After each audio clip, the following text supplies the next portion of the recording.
Hi, everybody. Guess who I have here today? Jody McLaughlin. Hi, Jody.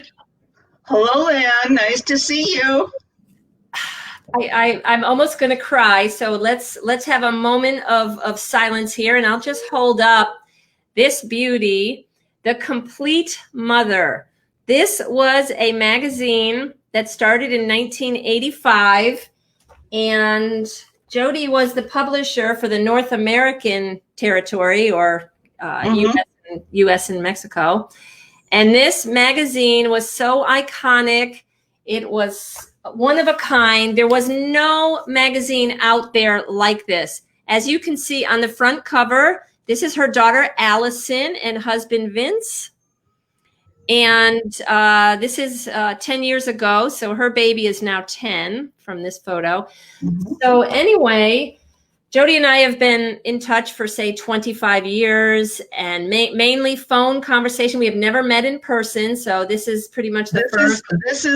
This is meeting in person finally after all these years. This is really nice. So I asked Jody, I told her, during this coronavirus stay-at-home time, I've decided to do some Facebook Live talks on birth and other topics. I'm calling it Birth Topic. And I said, would you like to come on? You'd have to go to your daughter's house because Jody is not high tech, internet, whatever. So I said, if you came, I know there's a number of things we could talk about, of course, but what comes to mind right away? And Jody said, every baby, a Stone Age baby. So that will be our topic for today. And I'm sure if Jody has a good time today, we will do this again on another topic. But Jody said, every baby, a Stone Age baby. And once we grasp the concept that every baby is a Stone Age baby, every question that we have about ourselves and our children and how to be with our families is answered. Awesome. And you said she gives birth all by herself, no matter where she is or who she's with. Yes. So that is very profound because some of us get hung up on where you're going to be, how it's going to come out, and who's going to help me? Who's going to help me? Who's going to be there? And so you say that every woman has the intuitive inner wisdom on how to birth. No, that's not what I meant. What I meant was if you have someone there to help you, you're still doing it all by yourself. Oh, true. Very good point. Yes. So, and if someone is with you, that person either impedes the process or enhances it. Okay. So the question we have to ask ourselves is, in whose presence do we feel the safest? And the follow-up question is, in whose presence do we feel the strongest? Very good. Because there are some people who may be good friends of ours or who have excellent reputations, but in their presence, we just don't feel as safe and secure in ourselves as we would with someone maybe who was more of a novice. And so the question we need to ask is, in whose company do I feel the safest and where do I feel the strongest? And that includes a difficult thing to consider, the father of the baby. And that's not to criticize and say, well, you have a bad relationship if you don't feel that the father of the baby present at your birth would be the best thing for you. I mean, it's up to each woman the way I see it. And each man. Men get a vote in this too. Save males. I'm the one who's always bringing up what are men's needs? How are men being valued or disregarded? And so anytime I hear women and children first, I wonder, do men ever hear that and go, gee, when's my turn?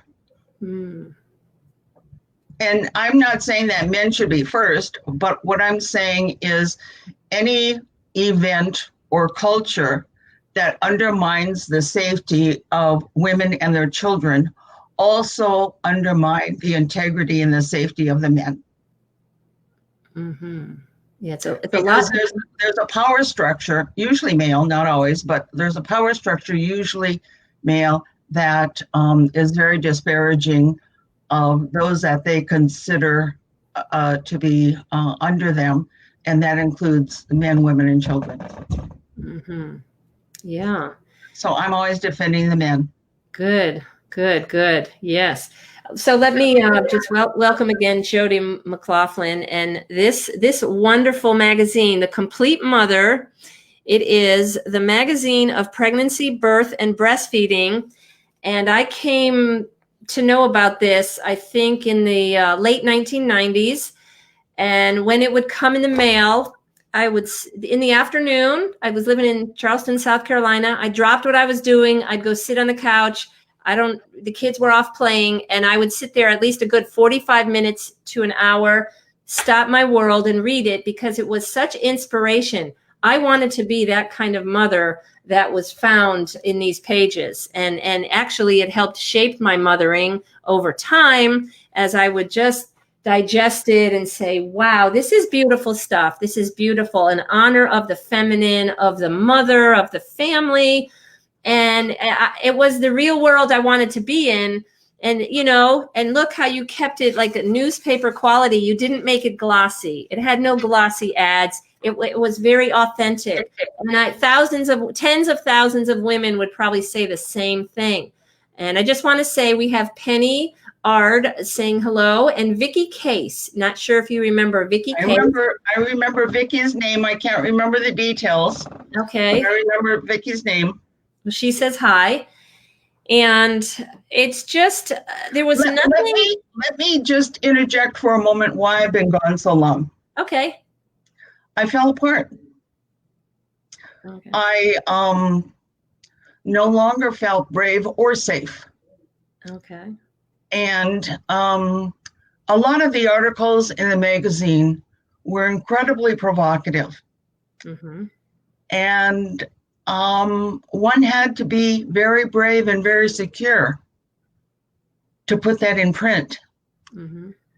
And I always felt a rush of adrenaline when I made the decision that that's going to go in, because I knew it would cause people to go, huh, yeah. I never thought of that. And when I lost my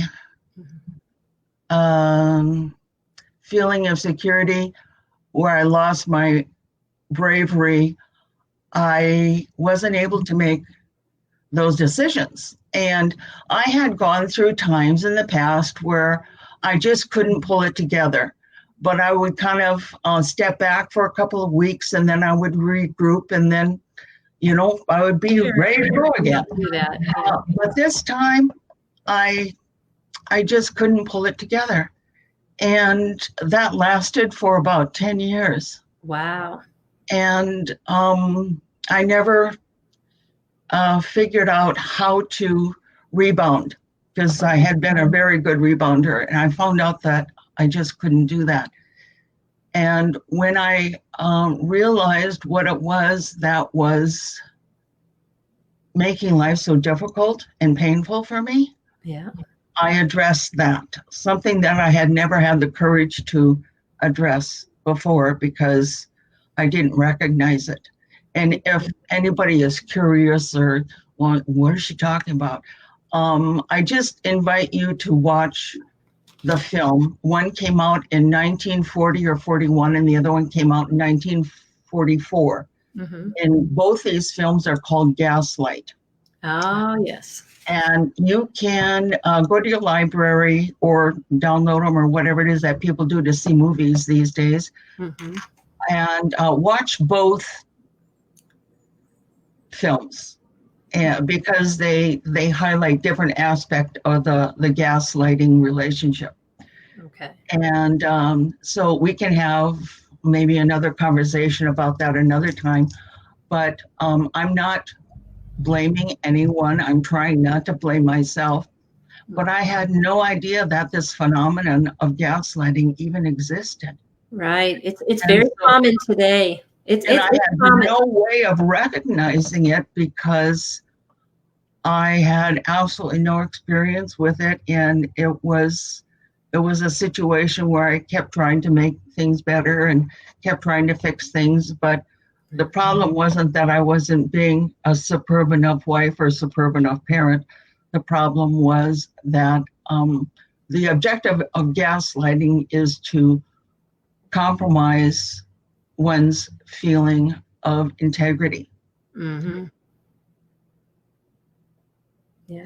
And as that started draining away, and I All right. my significance, I just couldn't do it anymore. Okay. Thank you for sharing that. But you and I have been talking regularly for the last 3 years, Definitely. and you've seen me through a lot of bumps and tumbles and difficult realizations. And I never asked you about this, and you never brought it up. But in the back of my mind, I was thinking, when Lynn thinks that I'm okay and that I can again present these innovative and ancient ideas to the public, she will ask me Oh, wow. for an interview. And so when you ask me if you could interview me, then what that said in my head was, she thinks that I've come far enough that I can do this. And I really thank you for that. Yeah, well, you're welcome. Well, this coronavirus has given me a great opportunity and ideas. I have ideas in a number of other areas, but I just thought everyone's at home. It's easy to get people to agree to a time. People's schedules are less crazy. So it just I love this hunkering down. Yeah. I love puttering around the house. The house is so peaceful now. I don't wake up in the morning and say, "Oh, who's gonna find me? Or who's gonna point out all my shortcomings? Or who's going to be disappointed in whatever it is that I'm doing or saying? Who's gonna blame me for something that went missing?" And I wake up in the morning and the sun came up again. All right. Just for me. Yeah. And every morning I wake up, I know I'm going to have an awesome day. Great. Some are going to be more awesome than others. Okay. But that I have been able to regroup. And as I said, it took a long time. As I've been able to regroup, I feel like $1 million. All right. Well, you look like $1 million and you are $1 million, and it's just wonderful to have you here. A couple more people saying hello. Alicia Rostad sending love to you, Jody and Lynn. Thank you for sharing your voices. This is so great. We have Laura Shanley. So nice to see thank you, Laura. Laura says you have helped to change the world. Yes, I have. Yeah, I gave Laura a pearl necklace a long time ago because I think that people who have such reverence in how they speak needs to have real pearls. Wonderful. Wonderful. Sheila Stubbs says, "Hi, ladies." Hi, Sheila. And she says that Gaslight is on YouTube, so you can watch it for free. You can easily click it. It's a very good movie. Yeah, and watch both of them if you can. Okay. The 41 and the 44. Okay. All right. So let's dive back into our topic, shall we? Every baby a Stone Age baby. What are some other thoughts that you wanted to share about that? What does the Stone Age baby need to survive? He needs shelter, safety, his mother's milk, and the warmth of another body. And what else? Love, time, protection, maybe. And all those are provided, by meeting the needs that we have just described. One thing that makes it a lot easier to understand the needs of a Stone Age baby is to remember that Stone Age babies are mammals. Mm-hmm. And if we have a difficult time applying these concepts to human babies because we have been so fractured in that area, it's very easy to know what baby mammals need. For example, as soon as the baby puppy or kitten is born, do we put a hat on them? Why not? Why would he need it? Why do babies need it? Human babies. I don't think they need it. Well, what is the perceived importance of a baby hat? I believe the perceived importance is that the baby was in a nice, warm, comfortable environment. He or she emerges and the temperature is cooler. And so we have to put a hat on it, wrap it up like a mummy, mm-hmm. hold it close, and protect it. Babies lose 90% of their body heat through their head. Okay. So that's the perceived. And now you will excuse me, all of you, if I don't have my numbers correct. Like I said, I was underwater for about 10 years. And so I remember how to swim, but my strokes are a little bit clumsy. Okay. And so if I misstate the case or whatever, please correct me. Okay. Because only people that value input will take the time to correct someone's information. Okay. So if anybody feels that they would like to correct me, I would really value that, because we only correct people that we care about. All right. And I'm talking about correcting rather than criticizing. Yes. But I've also come to see a criticism, if it comes from someone ethical, is also a valuable thing. So babies lose 90% of their heat from their heads. Okay. I remember reading a medical article about using cold therapy on babies that are born in some kind of distress, because it slows everything down, and the hope is to reduce brain damage. Okay. And so if a cooler head actually helps protect the intellectual capacity of the infant, then why do we want to keep the hats on when a cooler head actually has an advantage? Okay. Now, if we're concerned about babies losing 90% of their heat through their head, the best way to deal with this is to keep the rest of the body warm. And excess heat will leave through the head, and everybody will be fine, and we don't need the hats. The other problem with the hat is it interferes with us being able to smell our babies' heads. Yeah. And I remember the notion of, I can't remember where I got this, but anyone who smells the baby's head soon after birth is going to be able to develop an attachment for that child that will be very honorable and very protective.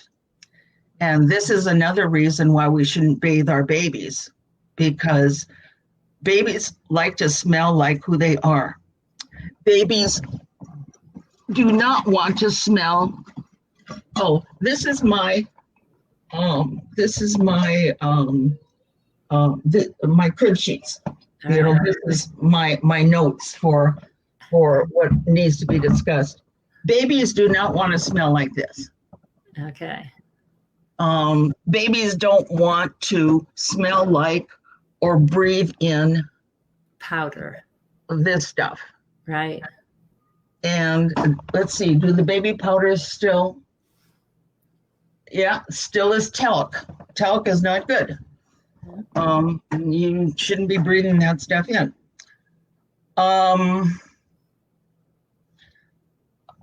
I'm sorry, you're going to have to pull me back to. The baby's head, smelling the baby. Yeah, you smell the baby, and when you smell the baby's head, there's an attachment that develops that lasts a very, very long time. I want to explain my dropping a thought from time to time. Okay. You can't see it, but right here, I have a colostomy. I went through 2 years of cancer treatment, and I'm just fine now. And the chemo brain thing hit me pretty hard, but everyone who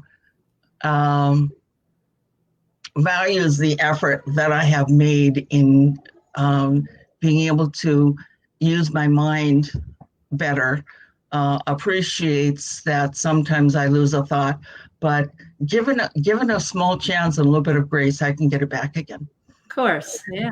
Very good.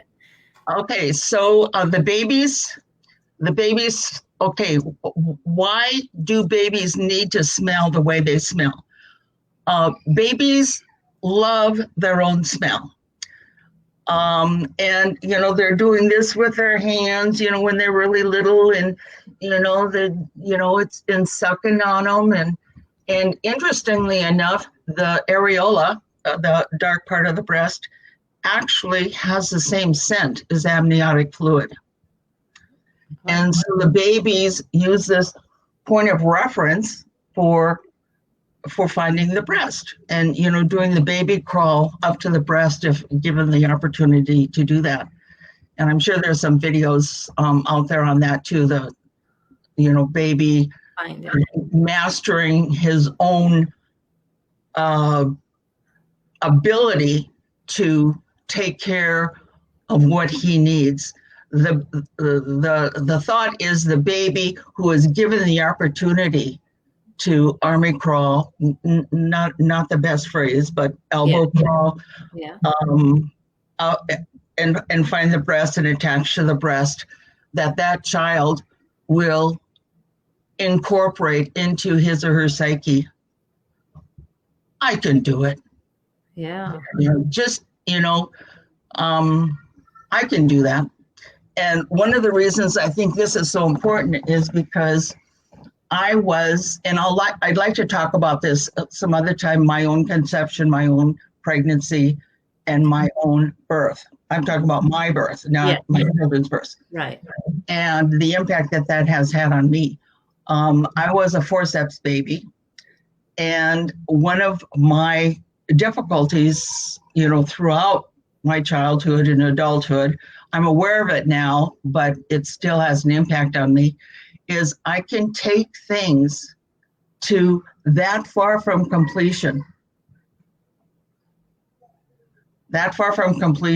Right. And then I stop. And it's really, really hard for me to push through that last thing that I have to do in order to check it off my list to mark it complete. I leave a lot of things half done or 3/4 done, and then I go back and, when I feel like it, finish it. But, I don't have the momentum to go 1, 2, 3, 4, 5, 6, 7, 8. Yeah. Interesting. And I really have to push myself, and I'm aware of it, but that doesn't make it go away. But when I hit that wall, I know where the wall is coming from. And, sometimes I'll just give the wall some grace and go have a cup of tea or go for a walk or do something and appreciate the fact that I have a difficult time with completion. Okay. And so the baby who learns very early to master his environment in order to have his needs met is going to be much farther ahead as a critical member of his community, his or her community. The little guy that you met earlier, my grandson, his name is Uriah. His mom and dad have been working with him with sign language. Nice. And he's been signing, since he was less than a year old. This is milk. This is please.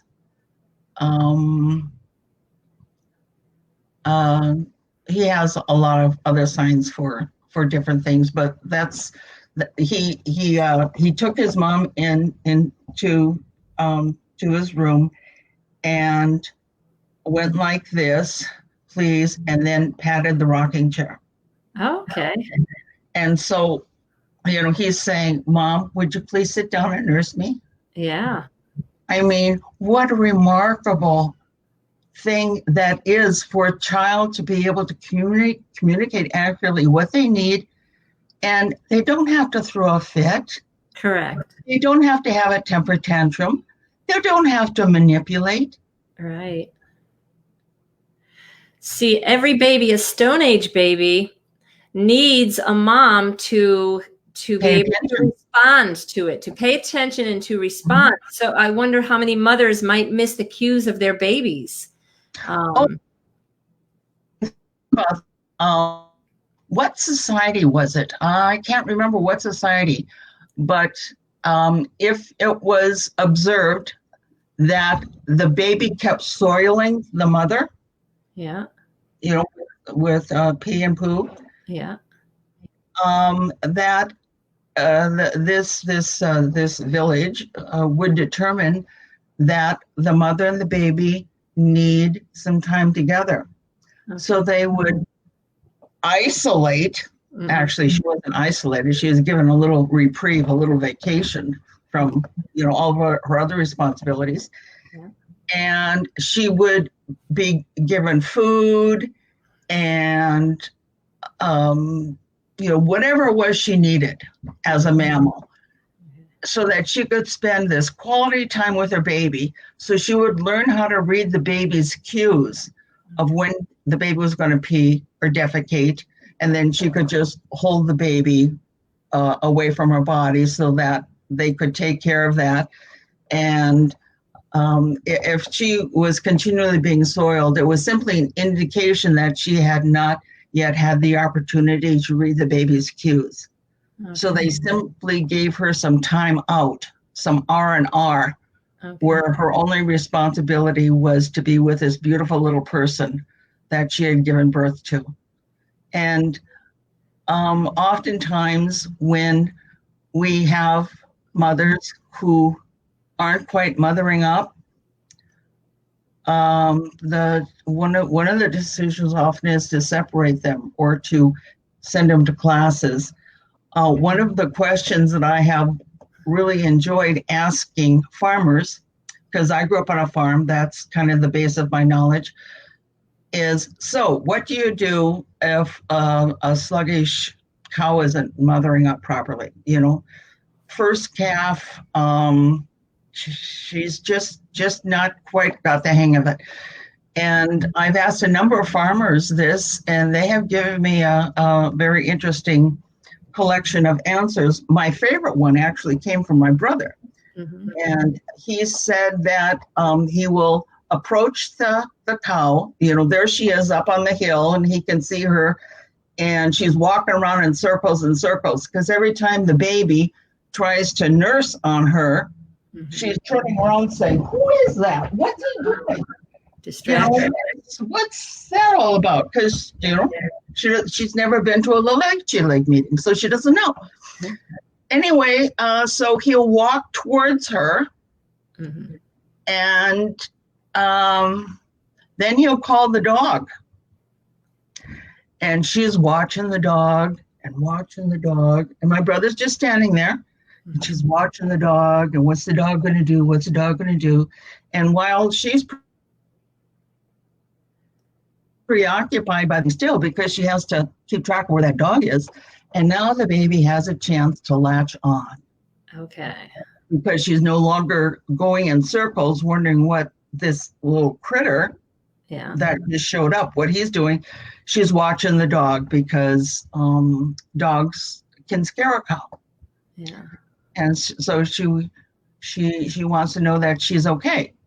She's not particularly concerned that her offspring is okay, but she wants to know that she's safe. Okay. So now the baby is sucking. This little guy is really hungry, because he's been walking around his mom for, several hours trying to get her to stay in one place so he can nurse. Okay. And when he's had his fill and my brother starts walking away and she's still watching the dog, and my brother will call the dog as he's walking away. And then the cow knows that she's okay. There's no danger here. So she starts walking away. And then she turns around and says, "Oh, where's my cute little calf? Oh, there he is." And then they both walk away. And now she knows how it works, and the baby calf knows how it works, and they're going to be fine. Yeah, it's an interchange. It's a special interchange. And so Sheila Stubbs asked a question. I think it refers, since we are on a time delay from what we're talking and when it's hitting Facebook, I believe she was asking a question when you were talking about the mother not responding to the baby's like elimination communication or whatever it is. And so Sheila asks, was that concept in the continuum concept? Remember that book from 1975, Jean Liedloff, The Continuum Concept? So maybe Sheila's asking, Sheila, are you asking about like a cultural anthropology type question? Okay, I don't know. I'm not too sure. I remember being familiar with a continuum concept, but that was like 20, 25 years ago. Yeah, the book came out, I think, in 1975. Jean Liedloff, an author. I think she passed away several years ago. Well, that would make it almost 40 years. Wow. Yes, it is. Yes. So Sheila says yes. She wants to know where did this idea come from that the woman, the tribe needed to know that she needed some time away to get in touch with her baby? It comes from compassion. Okay. It comes from this experience of empathy. Okay. And I have some very firm notions about empathy, which I'm willing to adjust based on I'm not so attached to my ideas that I cannot change them. Good. I have very strong ideas and opinions, and they do change when I gain an additional insight. Okay. Empathy, I believe, comes from the easiest way to become an empathetic person is by breastfeeding. Because when one breastfeeds, one is ingesting the milk, which contains the hormones of his mother's daily life. Mm-hmm. And the baby feels to a lesser extent what the mother is actually feeling. Okay. Because it's in her milk. And the baby can cross-reference that feeling that he is now experiencing with her voice inflection, her posture, her movement, her smell. Mm-hmm. And when this child grows up and sees these collections of posture, smell, voice inflection, movement, he can associate it with that experiential feeling. It's like immersion learning. You learn the word orange in French by tasting it, smelling it, seeing the color, feeling what the fruit is like, and that's called immersion learning when you experience it with all of your senses. Well, the baby is experiencing the mother's life with all of his senses. So when he sees that collection, when he's no longer nursing, and sees that collection of body language and smells and everything, you can go, oh, well, that person is sad, or that person is happy, or that person is confused, because he has had immersion learning. Mm-hmm. And I think someone can learn empathy later on, but it's really, really hard. Mm-hmm. It's like learning another language, only a lot harder. You can learn to be empathetic, but it's a lot harder if you don't have the immersion learning process that you get through breastfeeding. Now, I don't know what kind of messages a baby receives when there is no information in the milk. because the baby is bathed in the hormones of his or her mother's emotional life, her experiences in the womb. Yeah. And so the baby experiences in the womb what the mother is experiencing in her daily life. So the baby is learning in the womb that a certain voice causes agitation. Yeah. Or a certain movement indicates discomfort. Mm-hmm. And when the baby is born and there's no breastfeeding, that source of information is just cut off. I mean, it's gone. Yeah. They had this abundance of information about their environment while they were gestating. And when the gestation is over and there's no breast, it's like no color, no sound, no tactile, no, everything is just gone. It's like being in a dark room. Confusion. And you said the moment the baby is born, it's looking for the areola, what is familiar to the baby. And so now if the baby doesn't get the breastfeeding, I would think it's confused and lonely. He knows what he's supposed to do. Yeah. And if no one is around to make sure that he has the opportunity, or if someone is there who wants to make sure that he doesn't have the opportunity to do this, right. It's a great disservice, not only to the baby and to the mother and to the family, but also to the culture as a whole. It is. Because love is communicated through our milk. Mm-hmm. When we get that rosy glow feeling when we're nursing our babies, we are teaching our babies, this is what love feels like. Mm-hmm.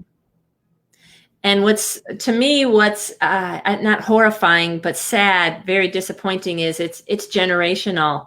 You that baby that does not get breastfed and that love, communication of empathy misses out. And then that person sometimes will have to spend many years, maybe a lifetime, trying to regain, compensate, soothe for what he or she didn't get. Then that person becomes a parent, and it can become a generational, yeah. People who've read the magazine, people I've dialogued with, some of the people who've already called in will know the answer to this because I've already asked them. But and I can't remember if you and I had this discussion, but I did receive a call when I was still publishing from Barack Obama's campaign. Wow.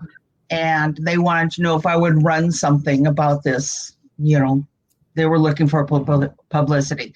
And I said, I would love to do a story, but first I have to know whether or not he was breastfed. Well, why is that important? And I said, well, the breastfed baby, absorbs the milk, and through well, it was a longer discussion, but they become more empathetic and more conscientious of long-term ramifications if they have had this advantage. And I understood that he understood what I was talking about. It was much better explanation than the last three sentences. Yeah. But I asked him, I said, so if you understand what I'm saying, who was our last president that was born at home and was breastfed? Did he know? I think I know. He was too young. Yeah. But when I said who it was, he went, oh, yeah. And as I have talked to you before many times, whenever I am in a dialogue, I either want to go, oh, or I want the other person to have an opportunity to go, oh, now I get it. Yeah. Because when someone makes that noise or that gesture, it doesn't mean, oh, you just gave me some information that is so profound and wow, I mean, that's really great. It doesn't mean that. It means, oh, I already knew that. Yeah. but somewhere, it had gotten filed too far away. So the aha moment is not when we learn something profound from someone else, is when we learn something profound about ourselves. Mm. Mm-hmm. See, you just did it. Yes. Yeah. Oh, that's funny. That's and you true. keep doing it. That's now, true. I'm going to see, I'm going to, I've got my, why in the world is this so hard to open? Oh, there we go. Well, my guess, can I guess which president it might be? No, not until I get his campaign button. All right. I can absolutely, I won't say it, but I can absolutely tell you the presidents you just know who weren't breastfed for very long at all. Yeah, they stand out like sore thumbs, don't they? I won't say names, but you absolutely know. You can definitely tell those who were not. And listen to when I go, okay, it must be in my other container. I don't see it. But go ahead. Who was it? Jimmy Carter? That's right. Oh. That's right. Absolutely. Born at home and breastfed. Yeah, absolutely not George. And I had this conversation with a person I used to be married to, and he said, well, all Jimmy Carter does is talk, talk, talk. And I said, well, isn't that better than killing each other? Mm-hmm. He's done a lot post-presidency with Habitat for Humanity. He's probably been the most giving. I've got it right here. Okay. Peace. Okay. Yeah. Yeah. I mean, he he's always looking for peace. Right. He's not looking for opportunities for conflict or whatever. And so we really make money or to build his ego, to build his empire. Yeah. He's just trying to help. Just along those lines, there's two quick stories I want to tell you. Okay. I got a call from a young man from Canada, and his girlfriend was going to have a baby, and he had to understand. He called me and he was practically in tears. He said, she absolutely refuses to breastfeed our baby. What can I do? And I said, absolutely nothing. I said, the last decision that you got to make was whether or not you ejaculated.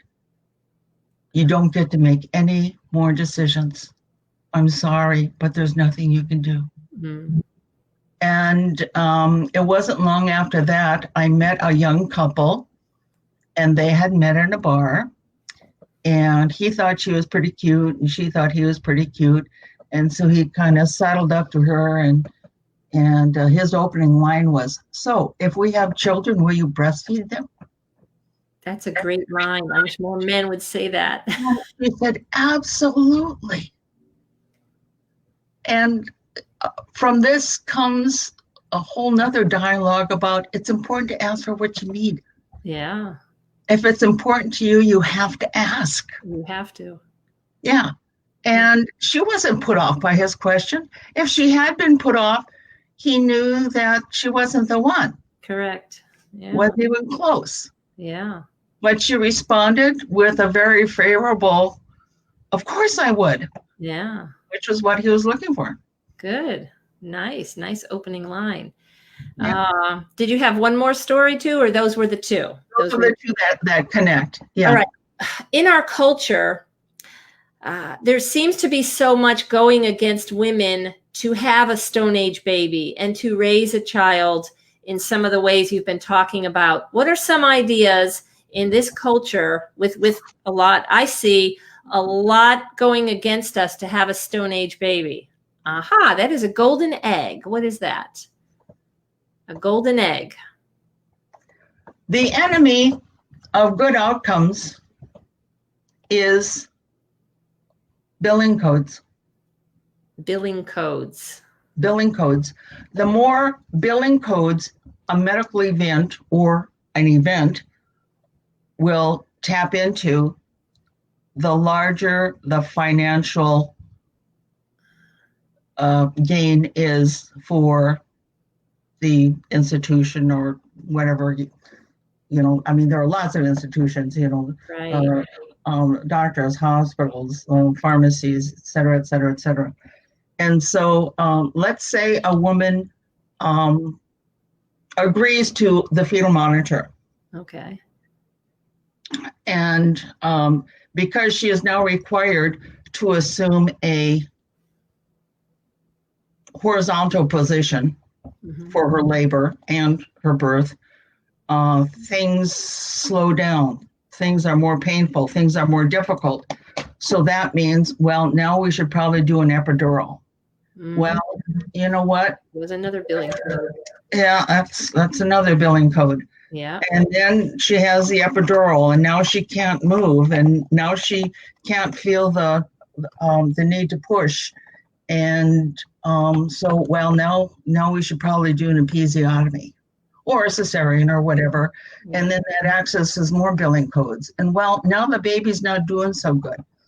So the baby has to have some special care in the nursery or the neonatal intensive care unit, and that accesses more billing codes. And once I recognized the role that billing codes had in our poor maternity care system, I pulled on my big girl underwear and, started, talking about the importance of good outcomes. And if we paid a premium for good outcomes, we would get good outcomes. Right now, we're paying a premium for poor outcomes. So what do you expect? Yeah. And so as my discussions of this across my state, which was North Dakota at the time, continued, it came to the attention of Blue Cross Blue Shield. And I have some of their stuff in my, I think I have a Blue Cross Blue Shield pin in here someplace that I stole from them when I visited their office. Okay. They called me into their office. Okay. And it was 2.5 hour drive, both ways. I mean, one way. I mean, 2.5 and then 2.5 back. And but they gave me 2 hours to tell them everything that I knew. And I thought, oh, finally. Oh, this is great. This is great. Well, I showed up and I was talking to 6 vice presidents. Wow. I don't know how many vice presidents that they had, but there were six of them and one of me. Okay. And I had 2 hours, which would have been plenty of time, but they took up 45 minutes of my time trying to find out who I worked for. They didn't think you were independently working, making a They didn't think I was a citizen of my community. Okay. They thought somebody was putting me up to this, or somebody was paying me to do this. All right. Well, who underwrites your costs? Well, I have an agency that does my copying for me. Well, what agency is that? I said, well, it's Human Service Center. And so it wasn't long before I lost that privilege. Okay. What they were going to do is they were going to find out who I worked for and make sure I didn't have a job anymore. So they didn't really want to hear what you had to offer, did they? Absolutely not. They just wanted me silenced. Oh, I see. And so what I said to them is, if we want good outcomes, here's the plan. Yeah. Because I still didn't know that they didn't want to know. I still thought that they wanted to know, because that's why they asked me to come down there. Okay. And I said, we need to develop a payment system that rewards the outcomes that we want. And I just threw this out for example. Yeah. We pay $100 per pound of live baby. Okay. And if the baby is born without any kind of surgery, no episiotomy, no cesarean, then that is doubled. Okay. So now the payment is $200 per pound of live baby. Okay. And that amount will be doubled again if the baby has the opportunity to nurse successfully in the first hour. Okay. Because I knew that nursing in the first hour is the most significant indicator of long-term lactation success. Mm-hmm. And I said, if the baby is still breastfed at 6 months, that amount doubles again. And if the baby is still breastfed at a year, it doubles again. That's where they make their money for good outcomes. Okay, that's good. Yeah. Not interested. Wow.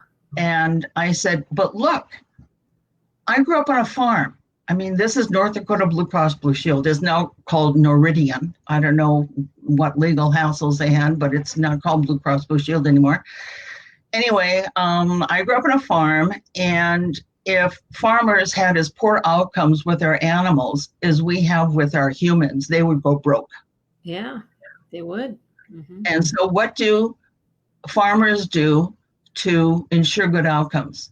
They make sure that their animals have enough good food, that they have enough clean water, that they have a place to move, that they're in a safe environment, that they have shelter, that their stress levels are lowered. That's how you get good outcomes for your animals. Because if a mother doesn't take care of her offspring through their calfhood or puppyhood or kittenhood, Yeah. then the farmer has to use an awful lot of time to feed that baby and to care for the baby because the mother is not up to it. Right. And so if we want our babies to be healthy and safe, we have to make sure that the hormones of attachment are elevated. Mm-hmm. And that happens, soon. It can also happen later, but, there are some difficulties there. But the sooner it happens, the safer the baby's going to be. Yeah. I know of women who have left abusive relationships because they were so significant that they may have tolerated their own lack of safety, but they would not tolerate putting their children in an environment where they were not safe. Yeah, definitely. And so the best way to keep our children safe in all areas Mm-hmm. is to elevate the hormones of attachment. And men can also experience an elevation in the hormones of attachment, but we'll say that for another discussion. Okay. If we want good outcomes, we have to pay for good outcomes. And if we pay for bad outcomes and undermine the financial security of those who are producing good outcomes. I remember Compleat Mother magazine, I don't remember how long ago, but we published something that I came across accidentally, and it's probably still out there. Go to the CIA fact book. CIA, that's, what does CIA stand for? Central Intelligence Agency? Yes. Right. Yeah, go to the CIA fact book, and you can look up any country you want and find out what its infant mortality rate is. Mm-hmm. And I remember publishing in the magazine that the United States was 43rd. Wow. We had the highest infant mortality rate of all the developed countries. And our infant mortality rate was even higher than some of the, quote, underdeveloped countries. Now, I have a problem with developed and undeveloped, but, right. If you're living in concert with your environment, I would consider that a very highly developed culture, rather than just storing your culture in order to maintain your standard of living, but yeah, we have to have a different discussion on what terms mean. Yes. But I remember talking to a young man from New York City, and I said, have you ever been around any animals, any cats or dogs? No. And I said, well, let me ask you this anyway. Would you, if a dog was giving birth, would you stand around it shine a bright light and stand around yelling, push, push? He said, absolutely not. I said, why not? He said, well, her labor would stop. Yeah. I mean, here's a guy who had never been around animals. Yeah. Talking to a farm girl. Right. He got it. Yeah. Even though he didn't have any experience with animals, he had enough experience to know that you don't do that to an animal. Right. So my question is, so why do we do it to humans? Right. Yeah. It's something that every woman who gets pregnant should think about. Are you a pawn in a system of billing codes? Are you giving birth? Are you? And I believe it's Center for Disease Control, the CDC, keeps the statistics on worldwide infant mortality. But well, I know it's in the CIA fact book. CIA, really? Okay. Maybe it was the CDC, but whatever. That, you can Google it. Because that's our Central Intelligence Agency. You can also find out a lot about national incomes and what kind of government they have and bios in different countries. All right. And when I would say CIA, that would get people's attention more than CDC. Yeah. All right. We are at about 55 minutes and I've enjoyed the conversation. We can wrap it up in a few more minutes. If you have any concluding remarks or anything you'd want to say about Stone Age baby topic. Of course, I know we can go on and on. If it doesn't make sense to you, just say no. Just say no. But give whoever it is that wants you to do something the opportunity to change your mind. Be open-minded. My primary care doctor, who is very good, keeps asking me if I want a flu shot. And the first time she asked me, I said no, and I gave her this long explanation why I didn't think it was a good idea for me. And she went,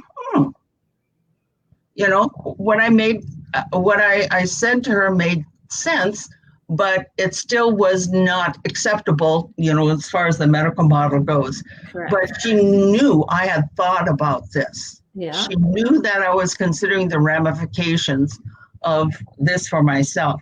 I said I would never talk someone else out of it, but I would give them the opportunity to think about it in the same way I had if they were interested. I just want to say something real quick about. Okay, hold it up. I can't see what it says. It's very small, so I can't make it out. Let's see.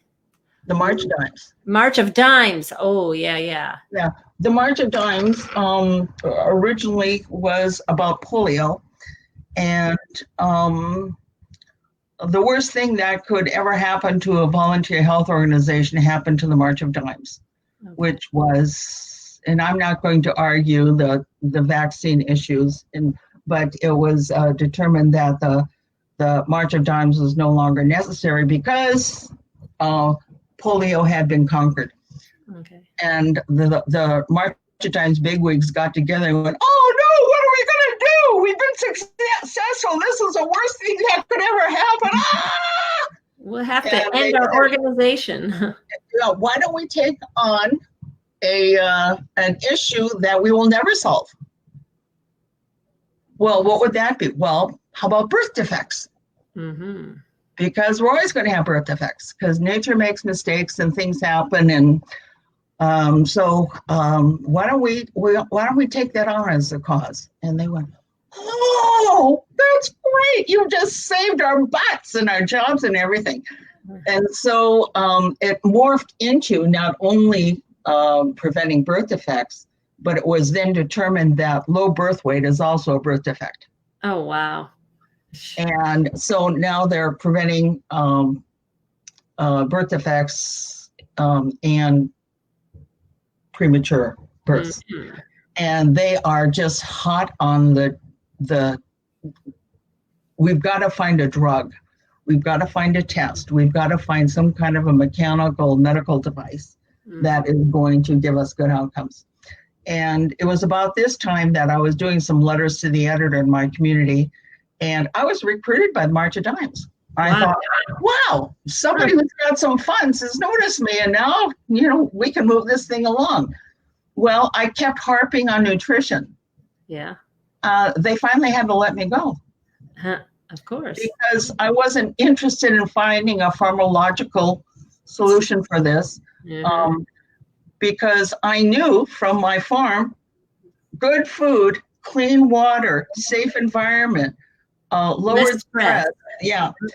And also, around about this time, I was doing daycare, specializing in the care of breastfed babies and their siblings. So Okay. I'd like to talk about that at another time. Yes, And how we I will contributed. definitely. Yeah. I'd love to have you back, and I'd love to talk about breastfeeding, or for whom are breasts, or I just want to say very quickly, Yes. one of my dads used to work in a dog food factory. Okay. And the way they determined that a dog food formulation was nutritionally complete is they would feed it to pregnant dogs. Okay. And if she gave birth to 100% litters, then the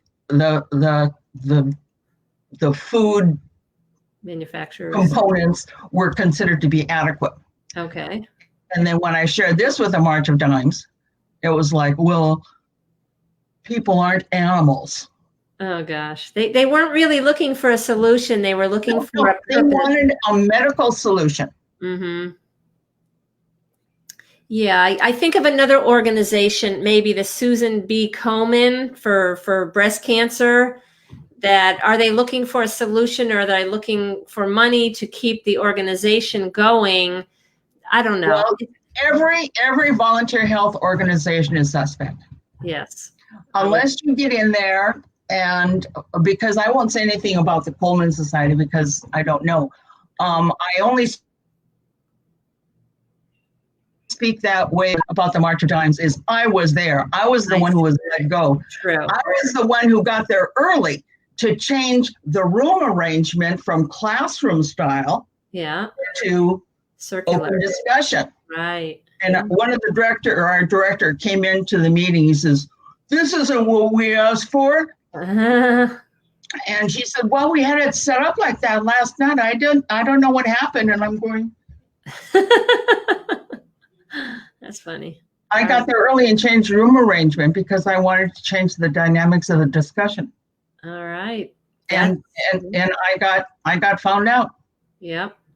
Well, changing the dynamics of the discussion, that is definitely one of your strong suits, sharing your wisdom. I want to thank you so much. It's been a joy and a pleasure and an honor to have you here talking about these things. And we will definitely continue and set up a time and another day and a time for another topic. And I will ask the viewers today, what topics might you want to hear? I know Jody's got many ideas, but if any of you have any ideas, we'd love to entertain it and come back and do this again. So, or some of your favorite articles from the magazine and how they're still current.